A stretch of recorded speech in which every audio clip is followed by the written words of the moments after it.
What's going on, scholars? Professor Norwood here, and we are finally in our very last week of lecture. I'm super excited, not that, you know, I don't love teaching because I do, but by the time we get to the end of the semester, I am just as exhausted as you guys are. So yeah, I'm pretty stoked about it. We are actually going to be wrapping up the end of the Cold War finally. I know we've basically been on it for like 4 weeks, but we cover 4 decades, so that's about right. Anyways, we're going to talk a little bit about the 1980s, and it's really going to highlight Ronald Reagan, and we are also going to talk about the 1990s and kind of what American foreign policy looked like in the 90s now that we don't have, our traditional foreign enemy, if you will. So yeah, that's what we're going to be talking about today. Keep in mind that you do still have a paper due this weekend. I hope you all have been at least moderately working on it. It is a research paper. And because of that, I've decided that you're not going to have a discussion board post, so everybody just gets a free 50 points. Yay!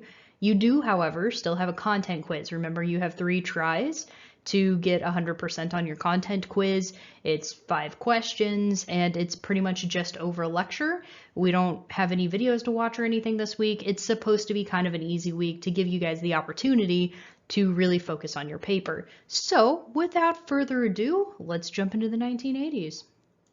Now, as we kind of learned last week, not everybody was liking the social changes of the 1960s and the 1970s. And what happened is this gave rise to a huge conservative movement called the New Right. And the New Right was a combination of Christian religious leaders and conservative business bigwigs who claimed that environmental and labor regulations were undermining the competitiveness of American firms in the global market. So essentially, it was the government is interfering in the economy and we don't like it. So, because you're making us do things that are good for the environment and good for people, and that means money out of our pockets, and we simply don't like that. That's kind of where they were going with this. Now, this is really common in American history. When we have a couple of decades of liberalism, it will be followed very swiftly by a wave of conservatism.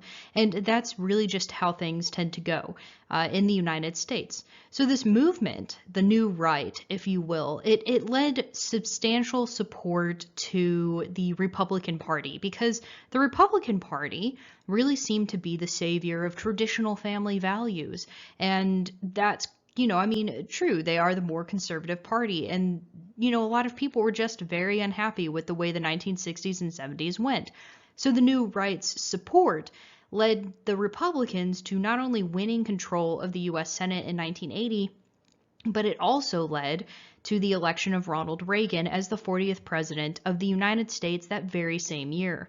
And Reagan, well, he was a conservative Republican. He ran on a campaign of reducing the size of federal government, lowering taxes, increasing defensive spending, and supporting states' rights. A lot of those things should be going off in your head right now because that's essentially the Republican platform even today. And as president, Reagan is really going to challenge the air quote problems of the 1970s. And that's because so many people in America seemed to feel like it was adrift during the 1960s and the 1970s. We had been demoralized by the loss of the Vietnam War. We had been humiliated on a global scale by the Watergate scandal and President Nixon's resignation. We also had been endangered by Soviet expansion, the expansion of communism. Then we were disrespected by, air quote, third world dictators, right? Like the Iranian hostage crisis and the Cuban Missile Crisis. And then, we were starved by oil, and then we were battered by inflation. And finally, all of this stuff, what does it combine to? Well, it combines in, unemployment for the average everyday American. So there were Americans who were just deeply troubled by the relative loss of what we consider to be American strength in the world. Because between the loss in Vietnam and the Iranian hostage crisis, it just seemed like everything was going wrong. And then on top of those things that are happening abroad, we also have a failing economy at home. And so our nation just found itself deeply divided over everything that's going on in the 60s and then again in the 70s. You know, we were divided culturally and socially on issues like abortion and affirmative action.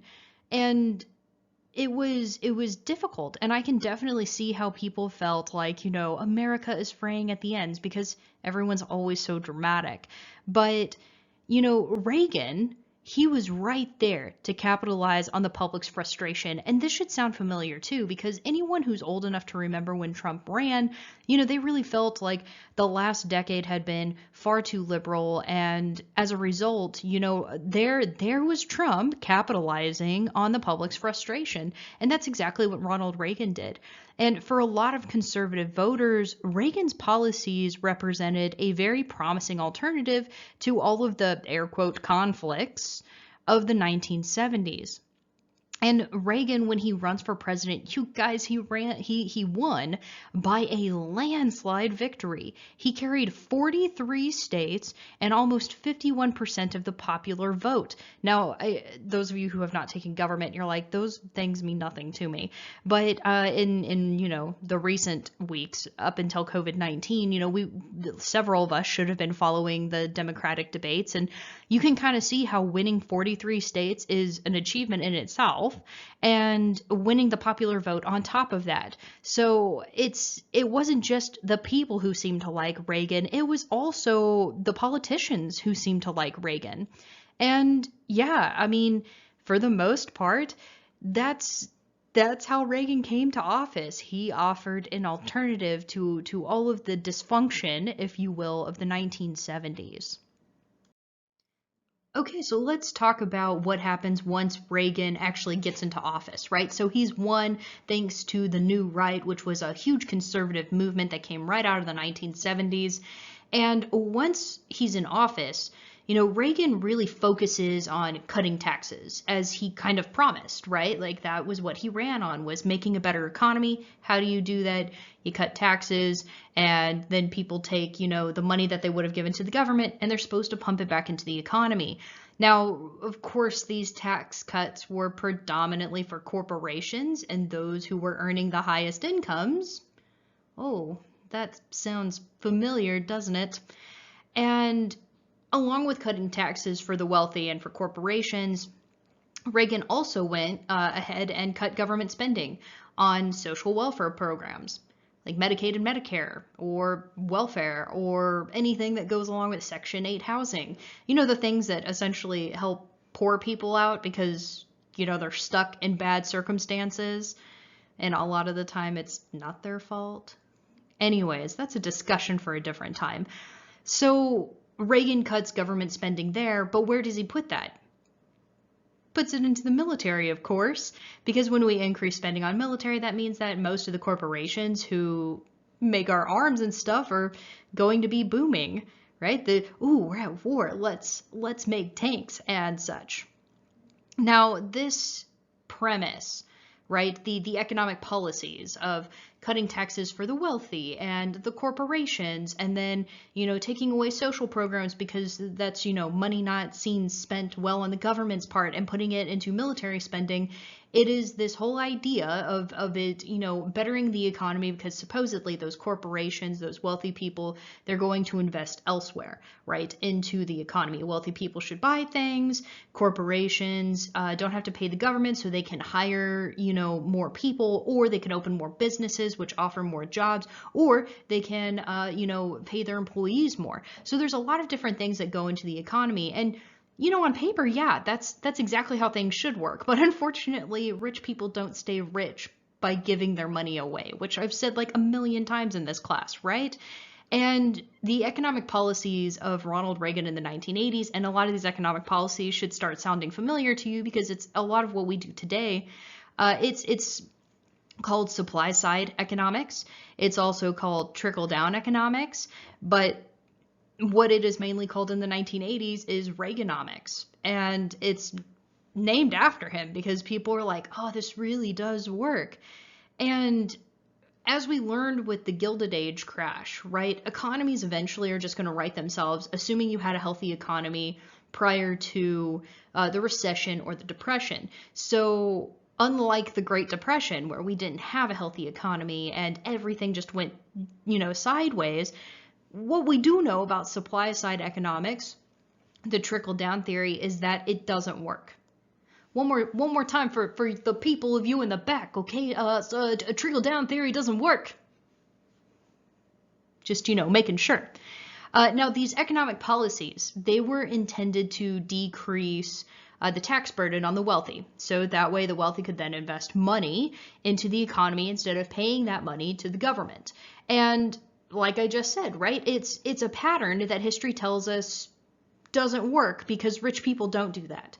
Rich people don't take the money they were going to get from the government and give it somewhere else. A lot of the times they will save it. Now, there are certain instances, like I have some wealthy friends who, instead of paying the government, they'll go like buy a new car, right? They'll just lease a new car because it's a tax write-off, or they'll go buy like a holiday spot, like a condo somewhere because it's a tax write-off, or they'll go buy like land with cattle on it because it's a tax write-off. And it's like they don't actually want any of that stuff, but they would rather, I guess, like further their own gains than give it to the government. So, but what they don't do most of the time is, I guess that is pumping it into the economy, right? Buying a car and buying homes and things like that. That is good for the economy, but I don't have too many wealthy friends that do that. Like, I can really only name like 2. The rest of them just save it and they're greedy. That's how they got rich. I assume. Anyways, enough about me ragging on rich people. I'm sorry. I really am. I don't hate them as much as it comes off. I just, the struggle of the middle class.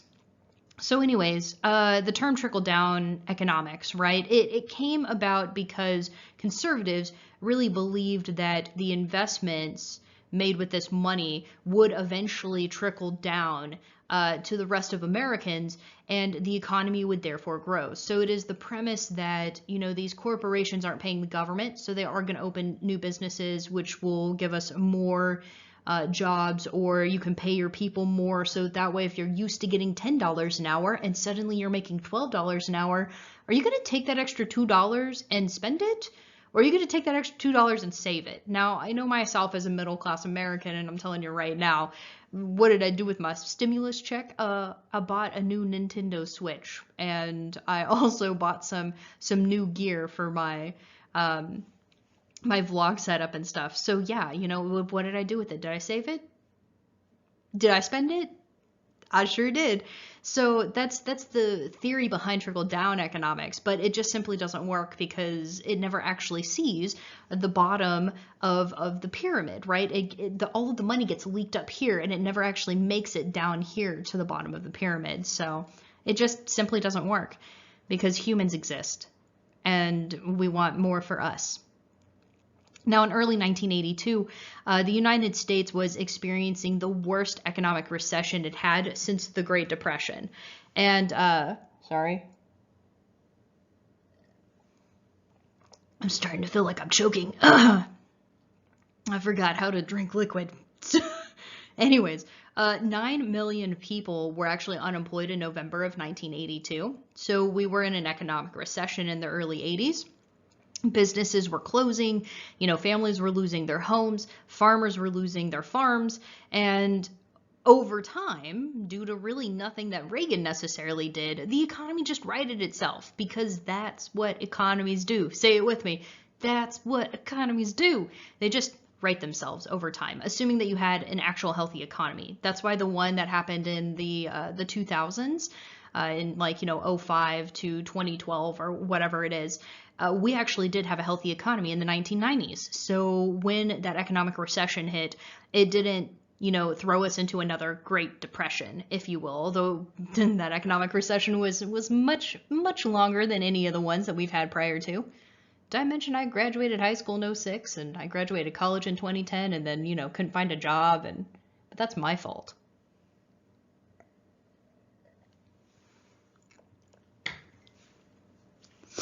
Anyways, Let's move right along.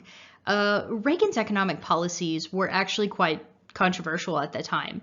And even today, whether or not his policies were effective is still hotly contested today among political circles.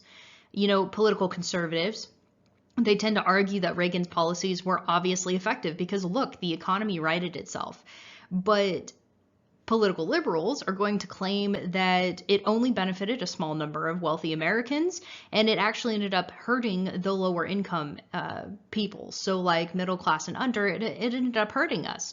And you can really argue one way or the other. I can tell you that historically speaking, his trickle down theory didn't work. It did. And yes, I'm obviously a political, liberal, but I mean, I'm just looking at the numbers, and what the numbers say is that it just simply didn't work. And what many people who lived through the time overlook, because these are often, Gen X and boomers who are going to be having these conversations about how wonderful Reagan is. But what I can tell you, based on the numbers, based on the economy, based on history, is that Reagan's policies created record budget deficits. Okay, so in his 8 years in office, the federal government actually accumulated more debt than it had in its entire history. And there was still a depression. There were still people who didn't have jobs, the highest unemployment rate since the Great Depression. And that's saying a lot. Like, the economy did eventually right itself because that's what economies do. But really he only benefited, like his tax cuts and stuff were beneficial for large corporations and wealthy people, and the middle class didn't really see a lot of that. Neither did the lower income classes. So, however, despite his mixed track record, right, the majority of Americans still believed in the conservative agenda by the time we get to the end of the 1980s. And when Ronald Reagan left office in 1989, he had the highest approval rating of any president since Franklin Roosevelt. And that's a really big deal. Like, my mom is a Democrat. She says that she is politically a Democrat. And when I asked her, when I went to go vote my first time voting, I said, well, who'd you vote in your first election? And she was like, I voted for Ronald Reagan.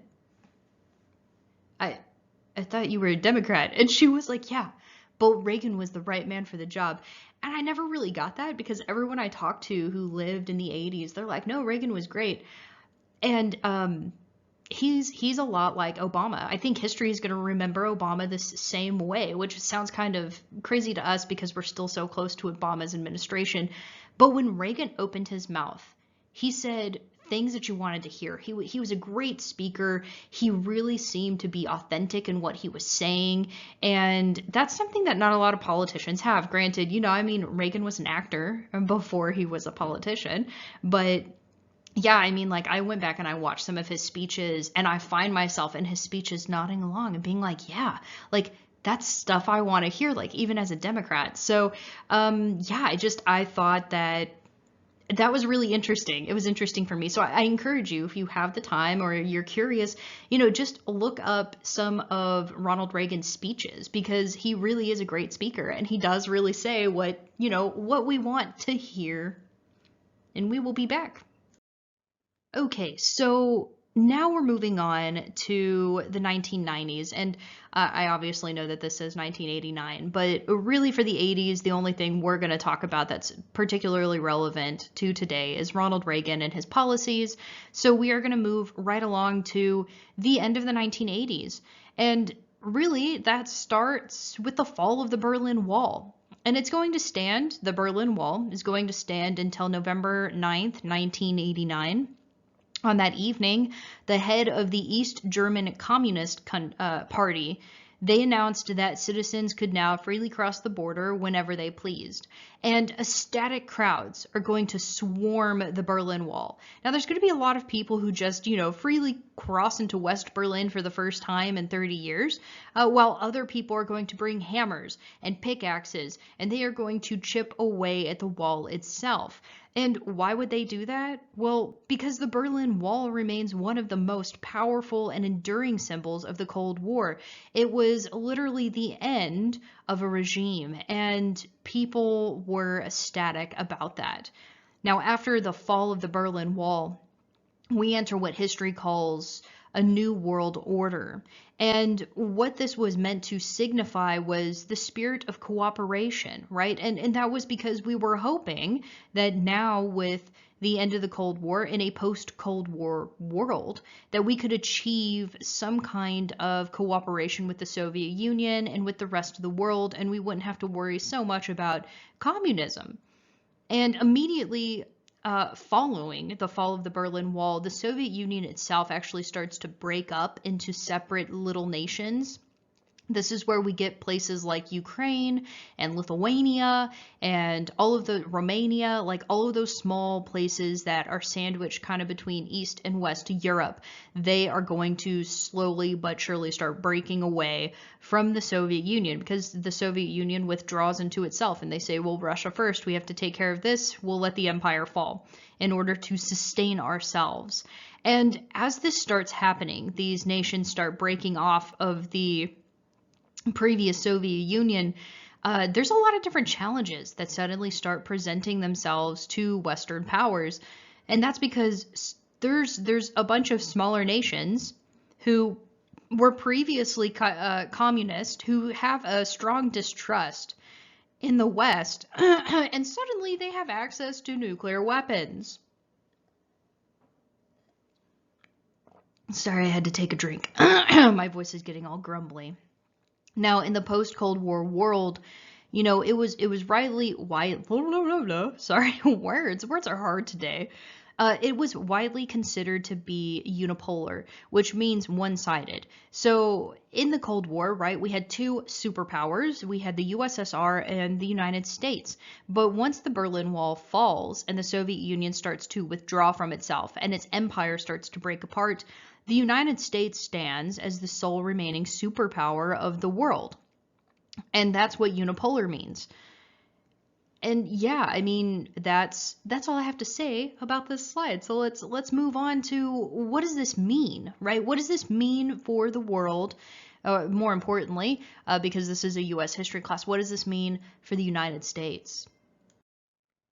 Now, with the Cold War having defined U.S. foreign policy since 1945, what exactly do we do now that we don't have our biggest foreign threat, you know, here in America? Because by 1989, the United States held military alliances with well over 50 different countries in the world. We had hundreds of thousands of troops posted abroad in dozens of different countries. And now we found ourselves the sole superpower of the world. But what exactly does that mean? And for a time, it kind of seemed like America had the dominance of the world, right? And just the fact that we were the only superpower seemed like enough to keep our potential enemies at bay. And that's because our traditional security concern of the past 50 years, you know, World War III, nuclear war, the USSR, communism, it had all finally dissipated. So what is U.S. foreign policy supposed to be now? Because this has been what we've aimed to do abroad for 40 years, right? Since 1945, the only thing that we focused on is combating communism. Well, now communism is not necessarily a threat. So what the United States starts to do is guide, air quote there, you guys. They start trying to guide important regional disputes. AKA, we insert ourselves into stuff that's really none of our business. Disputes that are happening in the Middle East or like in Panama. And in the absence of a defining idea for American policy, this transitional period of the 1990s really starts to be more of a cha-cha, okay? It's one step forward and two steps back. And that's because the world is really changing in the 1990s, because with the Cold War being over, you have a lot of countries who suddenly have independence within their grasp. And in the 1990s, we see the wars of Yugoslav secession. We see the dilemmas that are suddenly posed by failed democratic states, like in Somalia and Haiti. We put democratic states there and the people overthrew because that's not what they wanted. You know, and the United States, what we moved to do with our foreign policy was the issue of humanitarian intervention. That was the top of our foreign policy agenda, humanitarian intervention, right? That sounds all fine and good. Think of it like preventing genocide, right? Which we totally failed to do on multiple instances, but that's kind of what we're thinking about, right? Like, okay, our foreign policy will be there are these wars, and if we can support the underdog, we'll do that. Or if it supports us, it benefits us, economically or politically speaking, we'll do that. Or, we'll give food to the hungry citizens who, have no stake in this war, that type of stuff. And so the United States, we do see some successes, like in Kosovo, where the United States and UN forces actually helped push the Yugoslav army out of Kosovo. And then we also have a bunch of complete failures, things like the Civil War that we inserted ourselves in Somalia. And there were suddenly, again on the news, the loss of American lives. Right? That's what the movie Black Hawk Down is about. If you haven't seen that movie, it is one of my favorite, if not my favorite, military movie. I kind of have like a top 5 and it switches depending on, how I'm feeling, but Black Hawk Down is always in the top 3. So definitely check it out. It has Josh Hartnett and Eric Bana in it. And I'm sure you guys are like, who? Anyways, they were really popular, back in the 90s. It's also the last Hollywood film to be filmed before 9/11. So it doesn't have the same type of agenda that, post 9/11 military movies have. It's just really interesting to look at. So when you watch it, even though it came out in 2001 or 2002, it was filmed prior to 9/11. So there's not really like a push to make America look like the good guy. It's really just from a soldier's perspective, and yeah, I really liked that about it. It's about your brothers that you're fighting with, your brothers and your sisters that you're fighting with. Put aside the politics and the agenda and all of that, and you're just there because you want to protect the people beside you that are there with you, type of mentality. And I just really like that. Now, let's go back to lecture. My bad, I spun out of control again. From the Americans' perspective, foreign engagement suddenly started to appear like a matter of choice and not a necessity, right? So we do have some successes, we have some failures, and the American people do what the American people do best. We go, well, nobody can touch us. We're the sole superpower. We have 2 vast oceans that separate us from the rest of the world. And that really felt with the demise of the Soviet Union that, that was our privileged security again. Right? Nobody's going to come over here and punch us in the face because nobody can. And even in the face of growing international threats, things from, the production of weapons of mass destruction and terrorist attacks throughout the globe, the sudden spread of infectious diseases, and there's environmental degradation. And, it's like there's all of these things happening throughout the world that's not just social, but it's political, it's economic, it's biological. And we somehow, despite all of these things that are happening around us, in the 1990s, people really did feel secure. We felt secure in the United States. We felt like nothing could touch us. And we're unfortunately going to be sorely mistaken. And what do I mean by sorely mistaken? Well, the tragic events of 9/11 happened. And what that did is it ended the decade of complacency that we had during the 1990s. What 9/11 did is it forced Americans to clearly see that foreign policy still mattered, that our oceans and our ICBMs, intercontinental ballistic missiles, right? Those things alone didn't make us safe. It didn't matter that we were the only superpower. It didn't matter that we had the best technology. 9/11, what it did is it brought stark reality. A reality that, if Americans decide that we're simply not going to engage with the world, that the world will engage with us. And it's most likely going to be in a way that we don't like. So on September 11th of 2001, the innocence that Americans had enjoyed during the 1990s, it ended. It ended abruptly. And we entered a new era, one of terrorism. And the attacks were a grim reminder of the march towards globalization. It raised the stakes from international threats, because up until that point, we actually had more domestic terrorism in this country than we had foreign terrorism. And we were supposed to be the most powerful country in the world. And we really had a wake-up call. The terrorists, they used technology for the first time. Cell phones and email, wire transfers, and the internet to communicate. They moved money silently. And they turned civilian airliners into flying missiles that killed 3,000 unexpected people right here on the American homeland. In the weeks that followed 9/11, President George W. Bush, he led the United States to the global war on terrorism. Never go to war with a noun. It's not going to work in your favor. The accuracy of describing it as a war, right? The political motivations, the consequences are a topic of debate that still rages today, and a debate that we are not going to get into, because this is really where our lecture is going to come to an end. The United States government, what we did is we increased military operations, economic measures, and we put a lot of political pressure on the groups that were accused of being terrorists. Not only that, but the governments and the countries who were accused of sheltering them, we put a lot of pressure on them too. The war on terror, it means a lot of things to a lot of different people. For me, 9/11 was my loss of innocence. I was 12, and the world, it's so fundamentally different. And I knew that it was going to be different, because the adults, when you're that age, they just really seem to have their shit together, right? It's one of those things where if you have a problem, you can go to the adults and they just know what to say or know what to do or have some sort of comfort. But on that day, the adults were running around, they were crying, they were screaming, they were picking their kids up from school. And to somebody who's 12, the only thing I could fathom is that something really bad happened.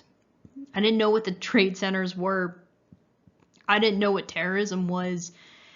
I could understand that people were dying, but all I knew is at 12, sitting, in my school, was that whatever happened, it really scared the adults. And I knew in that moment that life as I knew it was going to change, and that nothing would ever be the same. And those of you that are young now, you're 16, you're 17, this is that moment for you. COVID-19 is a very scary thing. More people have died to COVID-19 than died in 9/11. And I know that it's not the same because it's, over months. But this is probably going to be one of your defining moments as a generation. It's going to be that thing that you look back on and you say, I knew that things were bad, but, I knew that the world would be different, and you're about to live in a completely different world, because even when we come out of this, the world is going to be different. It's going to change. The things that we do and how we go about life is never going to be the same. And that's what 9/11 was for me, and that's what COVID-19 is probably going to be for you. So, not to scare you or anything, but be aware of what's going on right now, because one day it's going to be you sitting here. You're going to go off and you're going to be teachers and nurses and scientists and politicians, and you're going to have to look back and go, yeah, I think that this was really my loss of innocence moment, or, how COVID-19 shaped you and your career. And yeah, I mean, the war on terror for me, it's personal because I lived through it. I had friends who died very early on in the 2000s, but it's had a political, an economic, and a social impact on the United States that is something I could probably spend, 2 or 3 lectures on. The problem is that we are not far enough away from it for me to really dive into what 9/11 means. Anything that you really say from 1990 on is controversial. And considering 9/11 is only 19 years behind us, it's really going to take about 30 to 40 years for us to see how it's impacted history. So I'm sorry if you were hoping for an entire lecture over 9/11, you're not getting it. But the war on terror, what's important to know is that it has economically, politically, and socially impacted the United States, and that it's ongoing, and it has yet to be run. Okay, that's it. That's all I have for you. That is the end of our semester, and I don't have any more lectures. It's been real fun. I appreciate all of the patience that you guys have had. I know when we started the semester, it is nothing like we envisioned it to be. So, thank you for hanging in there with me, trying to figure out how to get this down, trying to see, what works best for you guys. I hope you all the best in your summer classes, which are also going to all be online. If you have any friends or anything that need to take 1302, I am teaching it in a 5-week June class. So, I could use the enrollment. If you know anyone, try and recommend me. That would be fantastic. That would really help me out a lot because right now I only have like 6 people and I would like to have the additional funds. But yeah, I hope that you all stay safe during this craziness. Remember that social distancing is sexy. Wash your hands. And I guess for the last time, remember that sex and drugs kill. I'll see you all soon. Toodles!